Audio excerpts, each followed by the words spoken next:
Rápida sobre a história de um rapaz que tinha tudo para ser um perdedor.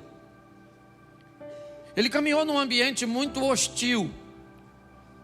A vida dele não foi uma vida das mais agradáveis. Ele sempre travou grandes embates para se tornar quem se tornou. A oposição sempre fez parte do dia a dia dele. Seu nome, Jacó.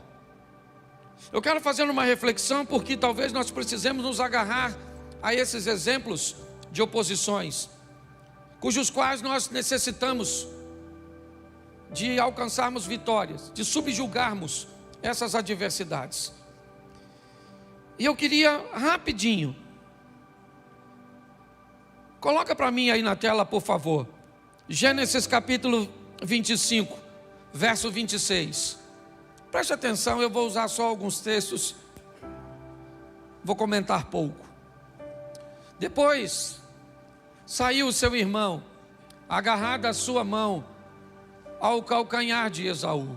Por isso se chamou o seu nome Jacó. E era Isaque da idade de 60 anos quando os gerou.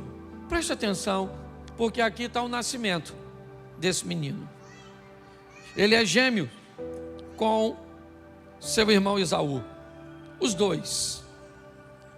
A diferença deles provavelmente alguns segundos ou minutos. O texto diz que quando Esaú está saindo, a parteira nota uma mão presa ao pé do menino. Talvez porque, se nós fôssemos olhar, não estivesse se esperando duas crianças naquela gestação. Mas eu queria que você entendesse o que vai acontecer com esse rapaz. Quando alguém vê a mão dele ao calcanhar do seu irmão, eu não sei que mente insana acha que esse bebê está querendo suplantar, está querendo tomar o lugar de seu irmão. Eu fico pensando comigo, quem é que disse que esse garoto estava querendo nascer primeiro, estava querendo levar alguma vantagem sobre seu irmão? Mas foi isso que me parece que observaram quando este menino nasce. Quem é este menino? Este é um menino que quer o lugar dos outros. Quem é este menino? Esse é um menino suplantador. Quando Jacó nasce, sobre ele coloca-se um nome que não é dos mais agradáveis. Tanto não é e tanto não gostava deste nome, que Deus, sabendo disso, muda este nome mais à frente. Mas ele já tem que viver com esse trauma. Por quê? Vamos brincar, Jacó, cuidado com Jacó, e que em Jacó não dá para confiar. O nome dele é Jacó, não é à toa. Vamos imaginar em como este menino teve que sobreviver sua infância, mediante a este rótulo que colocaram sobre ele. E pior, ele é gêmeo de um irmão que não é muito parecido com ele. O corpo de seu irmão se desenvolve um pouco mais. Seu irmão é peludo, é perito em caça. E o texto também diz que Isaque gostava mais de Esaú do que de Jacó. Se já não bastasse ser visto como um enganador, se não bastasse sofrer todos esses preconceitos, ele ainda tem que lidar com um dos maiores traumas que nós ouvimos hoje na sociedade. Eu não sou especialista na área, mas todo problema hoje que eu vejo numa pessoa, alguém diz que é problema com o pai. O menino é bandido, é com o pai. A menina é isso, é com o pai. Me parece que o pai carrega uma carga, e eu não estou aqui para dizer se é ou não é. Eu só sei que se fosse, esse garoto precisaria vencer. Porque a Bíblia faz questão que o caçador da casa, o forte da casa, o provedor da casa é Jacó, é Esaú. Então o pai prefere este menino, tem a preferência por ele. Muito bem, o tempo passa. Me parece que Jacó quer conseguir alguma coisa, não para mostrar para os outros em si, mas talvez para si mesmo. E ele tenta comprar uma primogenitura. Eu já tentei, quando fui a Israel, descobrir que tipo de negócio era esse, mas nenhum guia soube me explicar. Hoje eu almocei com um guia que me guia no Egito. Ele está no Brasil, eu trouxe ele aqui, foi no churrasco, no aniversário do Diogo, e eu fiquei conversando com ele, sei lá, umas 3 ou 4 horas, e surgiu também esse assunto que eu queria saber, ele que está tão próximo, e essa palavra já ardia no meu coração, mas ele não conseguiu também me explicar. Me parece um entendimento que eu consegui ver, é que é algo tão subjetivo como a primogenitura, uma bênção que viria no final da vida do pai. Jacó deseja obtê-la. Por que ele se interessa por isso? Se é algo que ninguém vai ver, por que é que ele quer essa bênção da primogenitura? O que é isso? Quando é que ela vai acontecer? Eu queria lembrar você que seu irmão Esaú está com uma fome tão grande. O que ele quer é um resultado imediato, que o imediatismo de Esaú dá lugar, se eu posso chamar assim, um empreendedorismo. A capacidade de Jacó de se adiantar, de olhar para o futuro e ver alguma coisa numa bênção, que ele não poderia contar para ninguém que comprou, que seu irmão não diria a ninguém que vendeu. Mas me parece que esse menino queria ser alguém, pelo menos para ele, olhar para seu irmão e dizer em algum momento, numa briguinha, numa discussão, num momento de indiferenças, e ele poder dizer: mas também o primogênito agora sou eu, porque você me vendeu. Essa informação não poderia vazar, até porque eu não sei nem se isso teria valor perante seus pais. Mas o tempo passou, e aquele menino vai se deparar com a oportunidade de ter a bênção sobre si. Ele engana seu pai, é verdade. Me parece que talvez o rótulo que colocaram sobre ele acaba vindo à tona em algum momento, porque às vezes o que pessoas dizem a nosso respeito começam a aflorar na nossa vida. Quando alguém diz que você é soberbo, se você não prestar atenção, é só uma questão de tempo até a soberba buscar uma ocasião contra você. Quando alguém te rotula, você tem que ter muito cuidado para que esse rótulo de alguma forma não recaia sobre o seu comportamento. Está agora ele aceitando a pressão de sua mãe para enganar seu pai. Finalmente, o Jacó, ele aflora. Ele diz para a mãe: eu estou com medo, papai pode me amaldiçoar. Sua mãe, o interpela, o estimula a enganar o pai. Mas ele tinha todo o direito de dizer: eu não quero fazer isso. Mas ele levaria finalmente alguma vantagem. É a oportunidade de ele ter alguma coisa, dele ser alguém. E às custas de quê? Jacó consegue a bênção da roupa de seus irmãos, de seu irmão. O pai não o abençoou. Não. Jacó sabia disso. Isaac só disse o que disse para Jacó porque pensou que ele era Esaú. É mentira aquilo que aconteceu. Ele recebeu a bênção, é verdade que recebeu, mas ela não era dele. Ele não tinha direito àquilo. Ele sabia que o pai, nitidamente, o pai mesmo disse no texto, ele se parece com Jacó, mas quem é você E ele disse: eu sou Esaú, teu filho.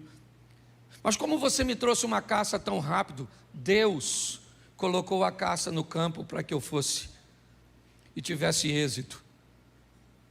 Presta atenção o que esse cara está fazendo com a vida dele. Pastor, por que é que a Bíblia mostra erros como a bebedeira do Noé, como a negligência do Adão, como o medo e a insegurança do Abraão, como o partidarismo de Isaac, como a postura do Jacó, como falar demais do José, com o desejo incorreto de Davi, com as besteiras feitas por Sansão. Porque a Bíblia quer mostrar que essas pessoas não são pessoas perfeitas. Porque a Bíblia quer mostrar que Deus pode usar pessoas imperfeitas que buscam uma correção de rota. Quando eu olho para a história deste moço, o que eu vejo? Alguém fadado ao fracasso. Quando o irmão dele chega e descobre que Jacó ludibriou seu pai, Esaú disse: eu vou matar esse camarada. Agora a primogenitura não serve mais para ele, porque ele vai morrer. O que ele fez é passível de morte. Essa é a verdade. E aquele menino então, que sonhou receber a primogenitura, o reconhecimento de um pai que nunca teve, a honra de uma sociedade que nunca veio sobre ele, que tudo aquilo que ele ouviu de bom em sua vida inteira não tinha nada a ver com ele, e sim com seu irmão, que toda a bênção que ele recebeu de forma incorreta, e agora ele foge. É verdade. Ele vai para um lugar que sua mãe mandou. Vai para a terra do meu irmão, meu filho, para ver se Esaú acalma o coração. E para lá esse cara vai. Eu aprendi uma coisa na minha vida: o problema foi feito para ser resolvido e não para se fugir dele. O que Jacó deveria fazer? Papai, chama o Esaú aí. Senta aí, Esaú. Senta aí, maluco. Lembra aquele dia que tu estava com fome, miserável? E aí tu me vendeu a primogenitura? Ele podia fazer isso, sim ou não? Sim ou não? Mas por que não fez? Primeiro, porque não tinha coragem. Segundo, porque ele não podia negociar esse tipo de coisa. Ah, mas ele valorizava coisas espirituais. Não interessa o que você valorize. Se você quer tomar posse daquilo que não é seu, se você não quer usar o meio correto para alcançar as coisas, se você quer puxar o tapete dos outros, se no seu coração na verdade só tem maldade, se você quer aparecer, se pelas costas dos outros você diz sobre pessoas aquilo que você não tem como dizer cara a cara, nada passa despercebido aos olhos do Senhor. A verdade é que esse cara é um fracasso. Sim, ele é um fracassado. Ele vai embora porque não consegue resolver seus problemas. E é por isso que casamentos acabam. É por isso que pessoas falem em seus ministérios, porque não tem coragem de olhar para a vida e dizer: esse problema é meu, eu sou desse jeito, e eu vou corrigir minha rota, eu vou mudar de postura. Mas não, ele foge. Então tá bom. Você quer ir para onde? Você quer fugir? Saiba de uma coisa: seu problema vai atrás de você. O Esaú não foi, mas a traição foi junto. E quando esse camarada chega, trabalhador ele é, isso é verdade. Determinado ele é, sim, mas ele quer as coisas rápido demais. Ele quer ultrapassar etapas, sim. Preste atenção. Me parece que a vida do traído Esaú foi muito melhor do que a do traidor Jacó.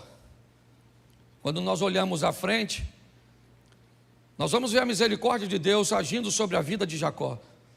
Mas não esqueça que quando os dois se encontram, o que está de posse nas mãos de Esaú é muito mais poderoso do que no de Jacó.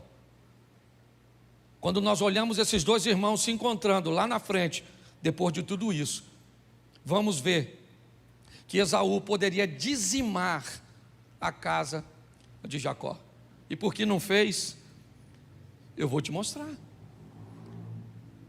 Na casa do sogro, Jacó é enganado por seu sogro. Muda o salário dele 10 vezes para baixo. Está escrito na Bíblia, depois você lê, que eu não sou obrigado a ler tudo. Jacó tem problema com seus cunhados. Eles não conseguem mais conviver pacificamente, porque nitidamente os cunhados estão olhando a fortuna de seu pai passar para as mãos de Jacó. Mas pastor, como é que este cara enganador agora está prosperando? Pois é, antes de chegar na casa de seu sogro, ele teve uma conversa com Deus. Uma conversa onde ele desistiu de ser quem era, para se tornar uma nova pessoa. Uma conversa de fidelidade, é verdade, que a princípio é apenas financeira. Jacó não tem dinheiro, está chegando, então ele está dizendo: Senhor, se o Senhor for comigo nessa empreitada, de tal maneira que eu volte em paz para a casa de meus pais. Na oração desse cara com Deus, ele diz: eu quero ganhar dinheiro e prosperar aqui, mas um dia eu quero voltar para casa, para encontrar com meu irmão e dizer para ele: eu me arrependo, me perdoa. Olha só, é a oração dele no caminho. Mas preste atenção, mesmo com essa oração e essa vontade, ele chega na casa do sogro, trabalha 7 anos para casar com a mulher e recebe outra.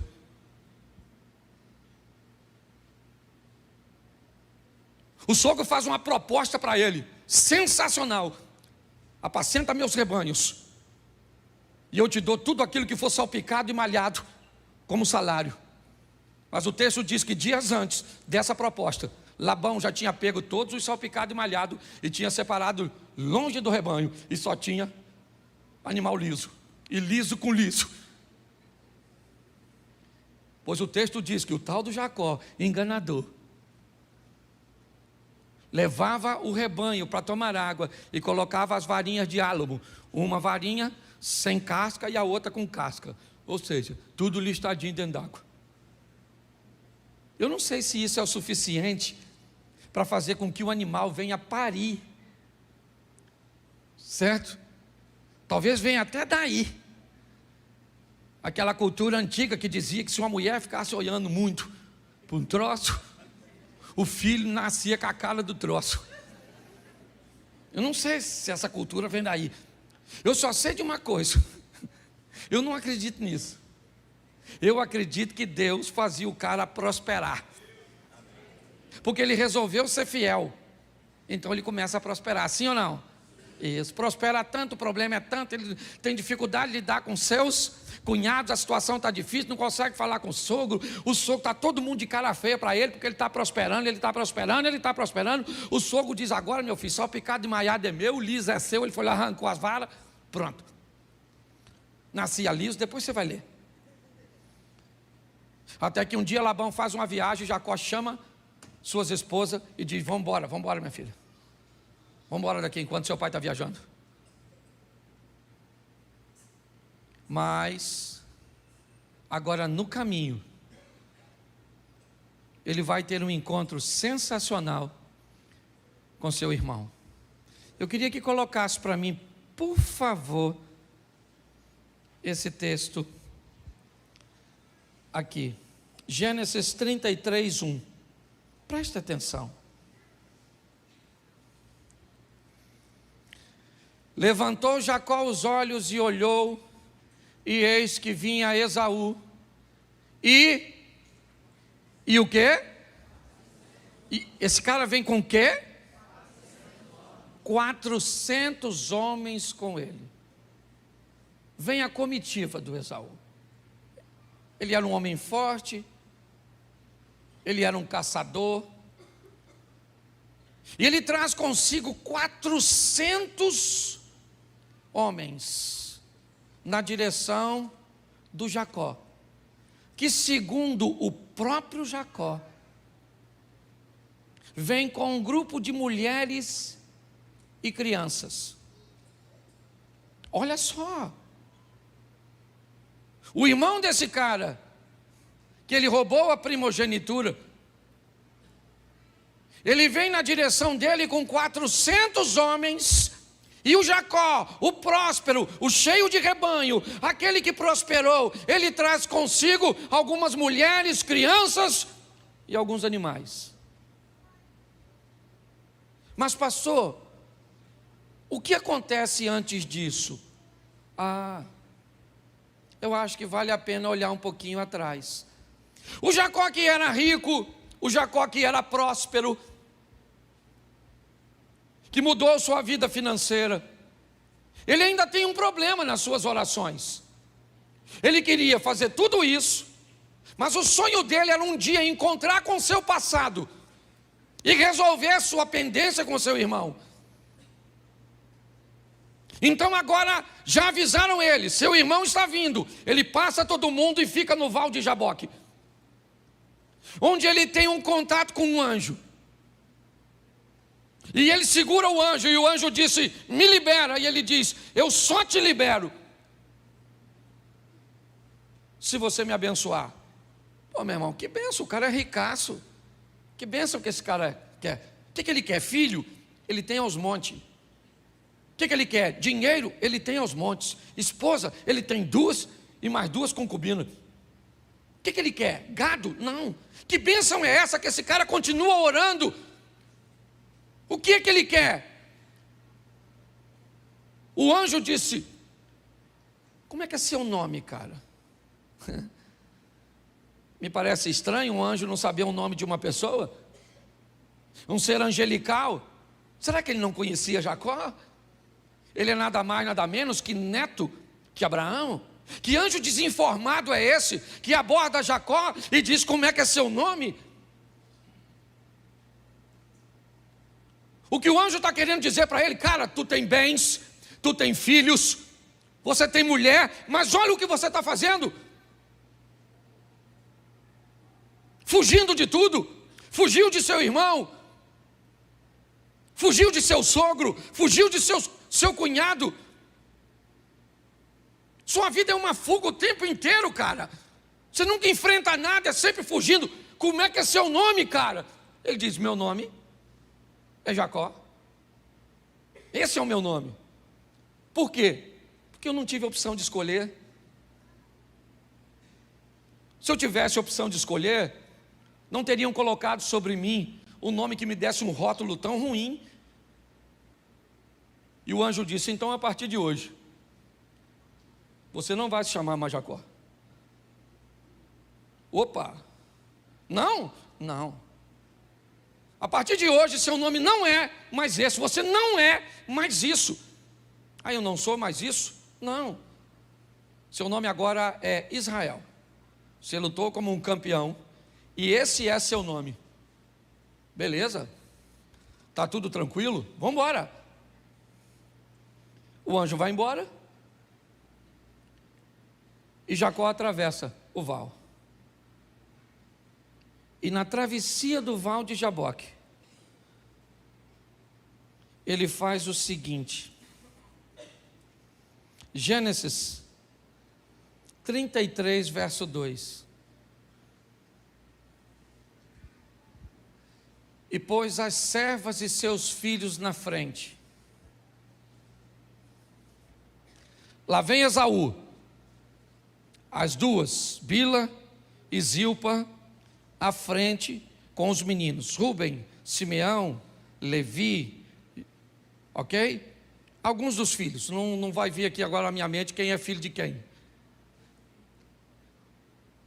Leia, ok? Sua esposa, ele põe logo depois, com quem? Com seus filhos. Raquel e José, ele põe atrás. Então ele diz, nós vamos encontrar com Esaú, mas é desse jeito.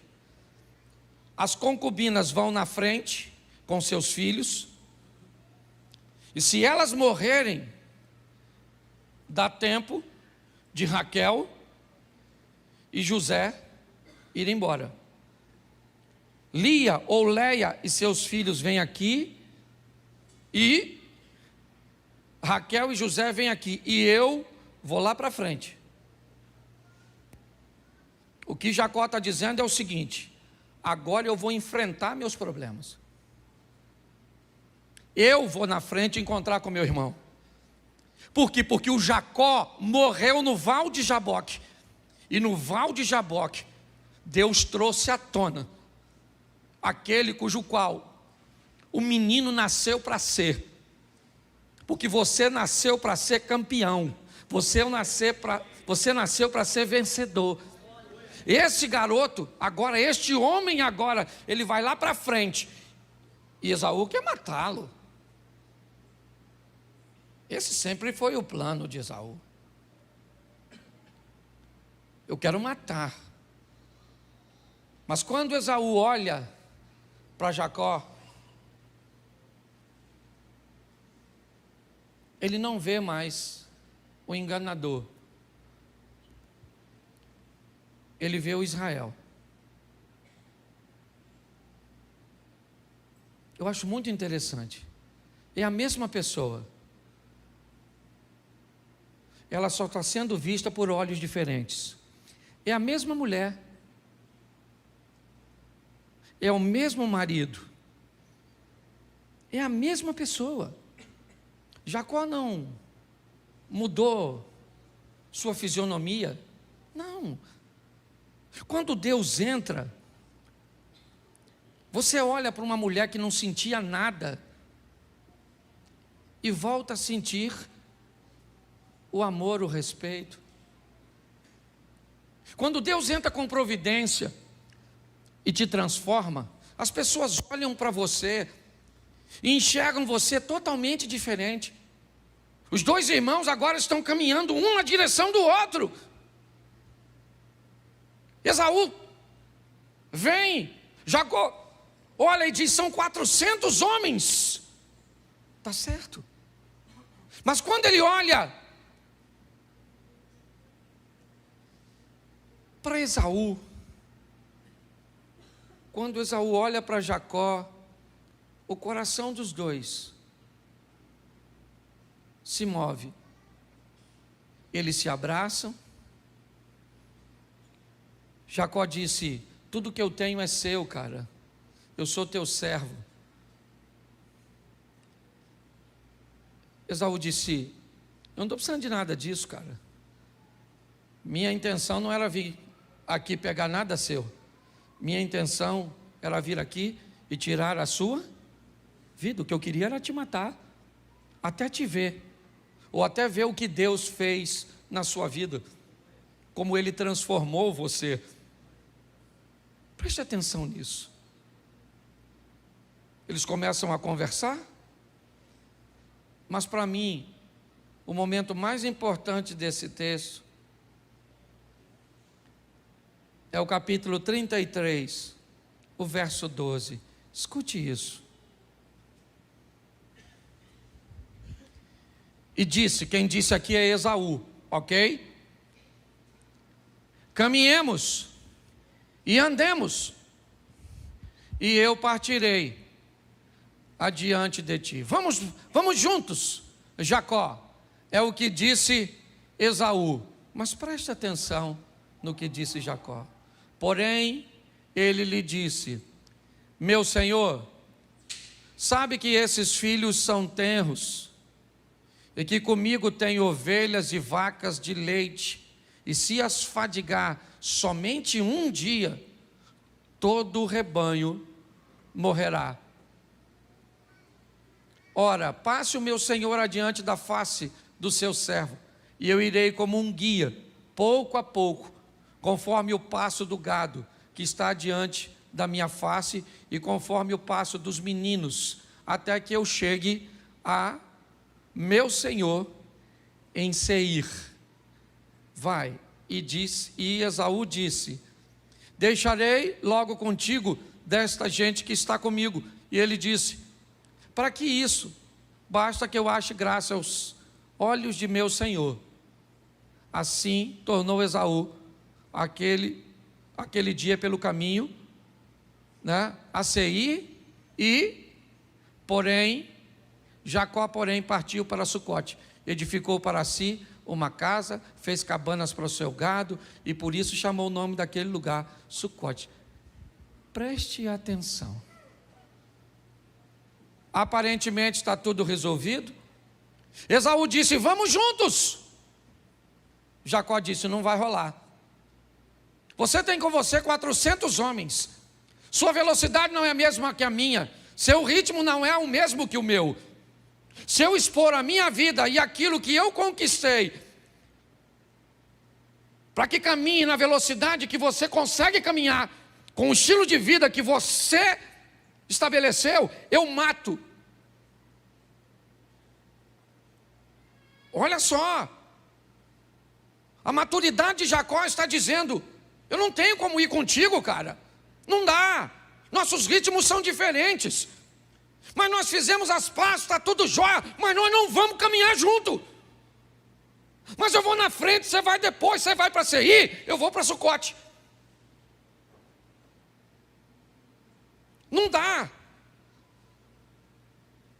A velocidade dos outros, a expertise dos outros, o que Deus vai fazer na vida do outro não é o mesmo que vai fazer na nossa. Nós temos que entender e sobreviver a todas essas coisas. Os traumas, como ele sobreviveu na infância, as provocações, as brincadeiras, aquilo que nós, porque eu não sei se você é da época do cabeção, orelhão, dumbo, cabelo de fogo, baleia. Quem é dessa época? Levanta a mão por gentileza. Sobreviveu a tudo isso. Hoje você não pode chamar uma criança, cabeção, processar você.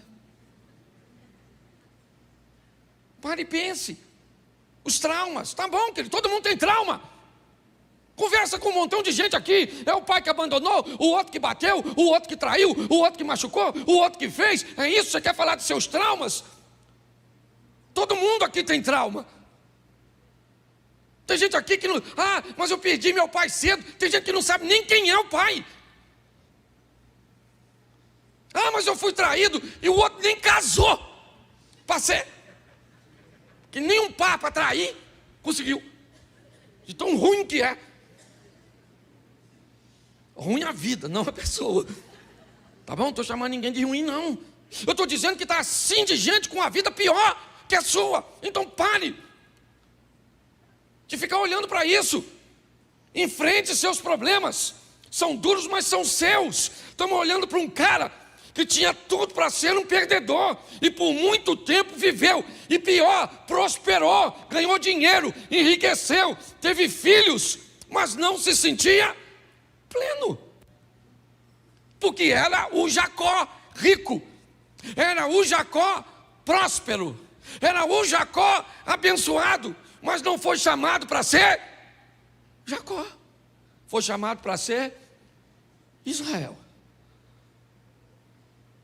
Mas no momento em que teve um encontro com Deus, cheio da grana, ele diz: me abençoa, me abençoa. E o anjo, sabendo que tipo de bênção ele falava, não tinha nada a ver com coisas materiais, diz: então vamos mudar de vida, cara, vamos deixar o Jacó para trás, vamos embora, vamos se tornar Israel. É importante você saber que mesmo depois de se chamar Israel, ainda o chamavam de Jacó. Se você continuar lendo o texto, o anjo mudou o nome dele, sim ou não? Sim ou não? Mas daquele texto em diante, todos o chamavam de Israel? Todos o chamavam de? Sim ou não? Mas ele não tinha mais problema com isso. Porque agora para ele chamavam ele de algo que ele sabia que não era. Agora a vida desse cara foi para frente. Agora a vida dele rompeu. A mensagem que eu tenho para vocês hoje é: viva na terra, na dependência dos céus. Não tenha medo de quem governa. Quem está governando? Quem é? Quem está governando é Labão? Então tá bom, meu irmão. Eu vou prosperar no ambiente onde o cara está defasando o meu salário. Quem está no comando? Quem está no comando é Nabucodonosor, o rei da Babilônia. Pois é, eu sou Daniel e sirvo ao rei dos reis. Quem está governando é Ciro, o rei da Pérsia. Pois é, eu continuo sendo Daniel, filho e parceiro do rei dos reis. É assim que a vida funciona. Nós temos que vencer as adversidades. Elas não são poucas, nem para Jacó, nem para mim, nem para você.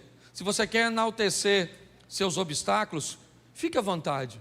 Você quer dizer que a vida é muito difícil para você? É assim? Você quer olhar e medir sua vida pela dos outros? Faça.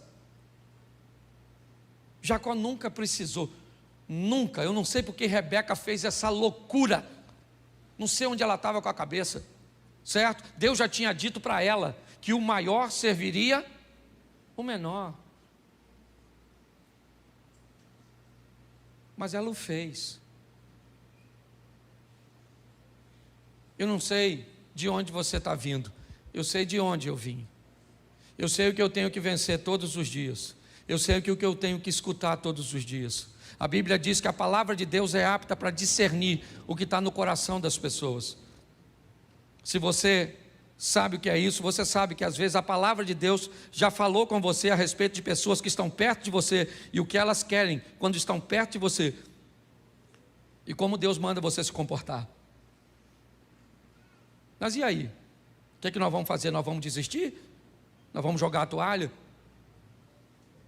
Então saiba de uma coisa: as urnas não definem sua vida. O que vai acontecer na política não define o que acontece dentro dessa igreja, porque a nossa vida é governada pelo Senhor. Que nós possamos entender isso. Então, independente do desfecho dessa história, certo? Nós vamos continuar servindo a Deus. E saiba de uma coisa: principalmente se vier sobre a igreja tempos mais difíceis, viveremos os melhores tempos da igreja, porque é assim que funciona. Se vierem tempos fáceis, vamos crescer bastante, sim ou não? Sim. Mas se vier tempos difíceis, vamos crescer mais do que nos fáceis. Saia daqui e acredite nisso.